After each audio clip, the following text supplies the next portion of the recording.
जगाची योग आणि ध्यानधारणा राजधानी ऋषिकेशच्या रूपाने आपल्या भारतात आहे, हेच एक उत्सुकतेचे आणि ऋषिकेश भेटीचे सबळ कारण मला मिळते। उंच पहाडांच्या पायथ्याशी आणि गंगेच्या विशाल प्रवाहाच्या काठावर वसलेली ही आध्यात्मिक नगरी हिमालयाचे प्रवेशद्वार मानली जाते। त्यामुळे ऋषिकेशला भेट देण्यापासून मी फार काळ स्वतःला रोखू शकलो नाही।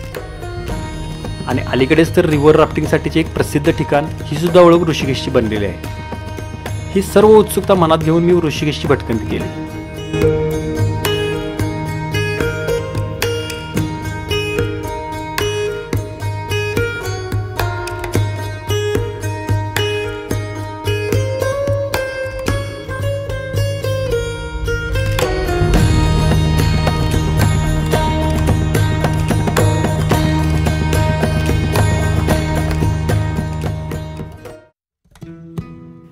मी हरिद्वारवरून इथे येऊन पोहोचलो होतो।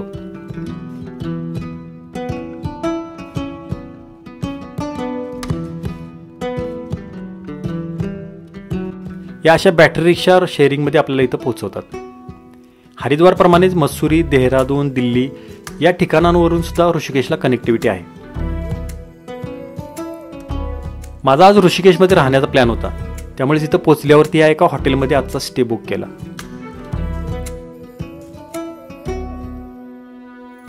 इथे मला डबल बेडरूम 1000 रुपये मध्ये मिळाली। सीझननुसार हे दर बदलत राहतात।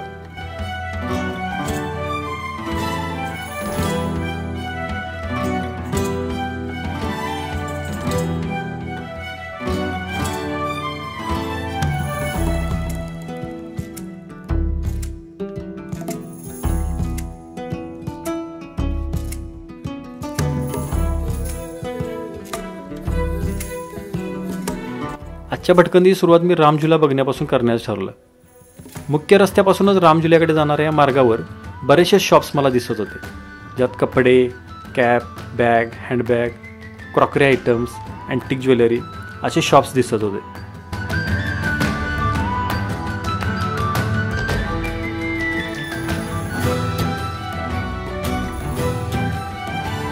या गल्लीतून पुढे आलो आणि रामझुल्याची पहिली झलक बघायला मिळाली।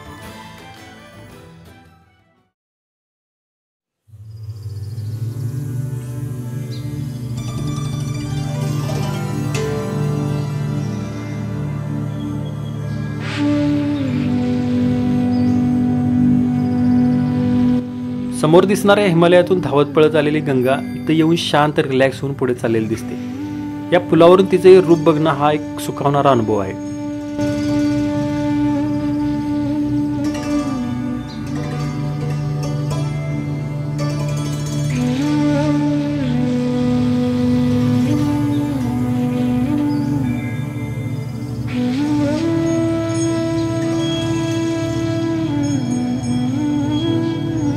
तर आता मी रामझुल्यावरती आहे आणि काही प्रमाणात हलतोय, म्हणजे हँगिंग ब्रिजेस म्हणता येईल एक प्रकारे।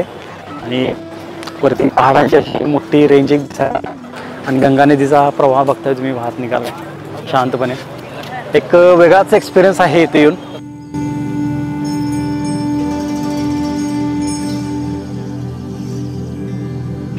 हे सर्व बघत असतानाच वातावरण काहीच ढगाळ व्हायला लागलं आणि अपेक्षेप्रमाणे तो बरसला।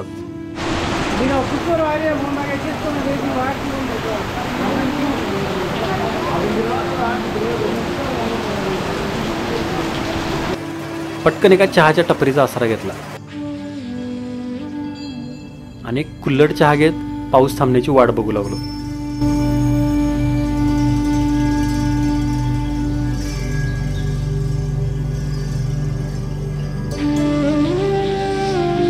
पाऊस थांबला आणि रामझुला घाट परिसरात येऊन पोहोचलो।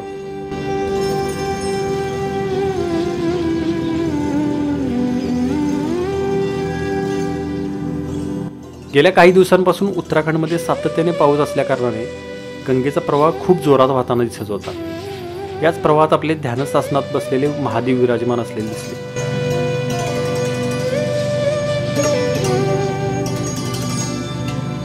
महादेवाच्या मूर्तीपर्यंत जाण्यासाठी हा पूल आहे, पण आता थोडा पाण्याचा प्रवाह जास्त असल्या कारणाने तिथे जायला प्रवेश बंद होता।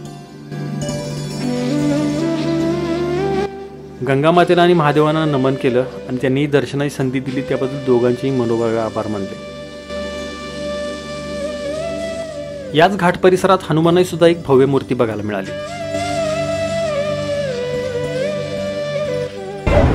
राम झुलाचा चांगल्या प्रकारे एक्सप्लोअर करून झालेला आहे आपला.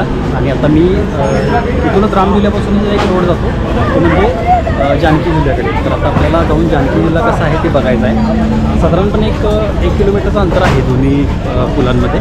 तर जाऊन बघूया आपण आता कसं आहे जानकी झुला. तर मी आता जिथं उभा आहे ना तो आहे जानकी घाट आणि याच्या बाजूलाच बघितलं तुम्ही तर जानकी झुला तुम्हाला दिसेल. मला हा झुला थोडासा खूप मोठा वाटतो या कारणं म्हणजे तुलनेनं राम झुल्याच्या बघितलं ना तर मला थोडासा हा मोठा वाटायला लागला आहे. ॲक्च्युअलमध्ये तसा आहे का जरा माहिती घ्यावी लागेल. घाट जर म्हणाल तर घाट अतिशय वेल मेंटेन आहे. अगदी त्याचं म्हणजे मार्बल खाली टाकून त्याचं सगळं कन्स्ट्रक्शन केलेलं आहे आणि महिलांसाठी चेंजिंगच्या रूम पण साईडला बनवलेल्या आहेत अशा. या घाटावरून गंगेचं पात्र किती विशाल आहे आणि आत्ताचा तिचा प्रवाह किती रौद्र आहे हे जाणवत होतं.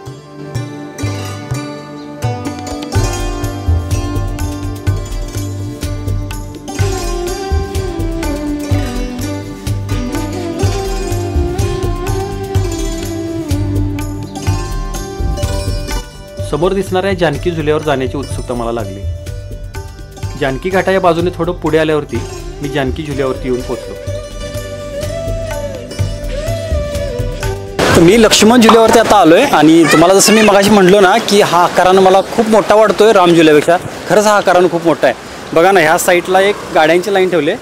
ही साईड पण गाड्यांची लाईनसाठीच आहे आणि ही जी मधून आहे ती लोकांना चालण्यासाठी ठेवलेली आहे. खूप सुंदर आहे. इथनं गंगेचं दर्शन घेणं मजा यायला लागले. पुलाचा स्टार्टिंग पॉईंट जिथून आहे त्या भागात महादेवाचं आणि मारुतीचं पेंटिंग खूपच लक्ष वेधून घेणार होतं.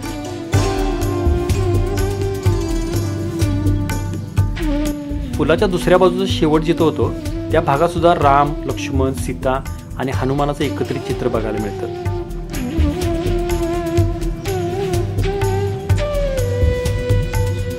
जानकी झुला बघून झाल्यावरती थोडा पाणीपुरीवरती ताव मारला.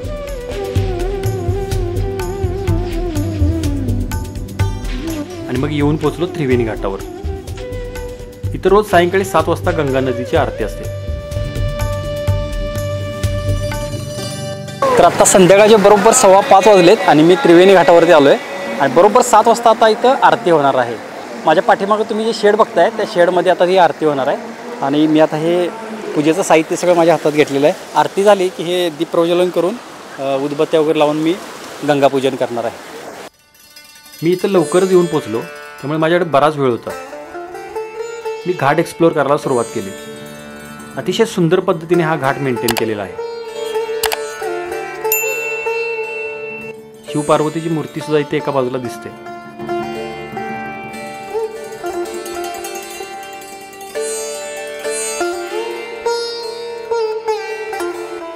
आरतीची वेळ जवळ आली तशी सर्वजण या शेडमध्ये जमायला लागले. त्याच्यामध्ये फॉरेनर्स पण दिसत होते. गंगामातेच्या आरतीचं दर्शन हा पवित्र भाव घेऊन एका बाजूला आम्ही भक्तांनी हजेरी लावली होती तर दुसऱ्या बाजूला कदाचित गंगामातेच्या आरतीच्या दर्शनाचा हाच पवित्र भाव घेऊन वरुण राजाने पण हजेरी लावली होती.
विचार केला तर 20 सेकंदाच्या रील्सवर आपण पूर्ण वेळ टिकत नाही. स्क्रोल मारून लगेच नेक्स्ट रीलवर. तिथे ह्या अशा काही जागा आहेत ज्या आपल्याला तासभर एका ठिकाणी खिळवून ठेवतात. तुम्ही जेव्हा या सर्वांचा भाग व्हाल तेव्हा जाणवेल की एक प्रकारचा पावित्र्याचा भाव तयार झाला आहे, जो आत्ता या क्षणाला मनशुद्धीचं काम करत आहे.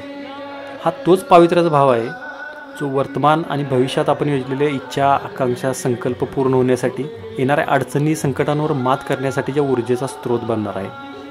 बघा, गंगेमध्ये स्नान केल्याने पापमुक्ती होते की नाही, किंवा पापमुक्तीसाठी गंगा स्नान हा श्रद्धेचा विषय की अंधश्रद्धेचा, या वादात आपण पडलो तर हातात काहीच लागणार नाही.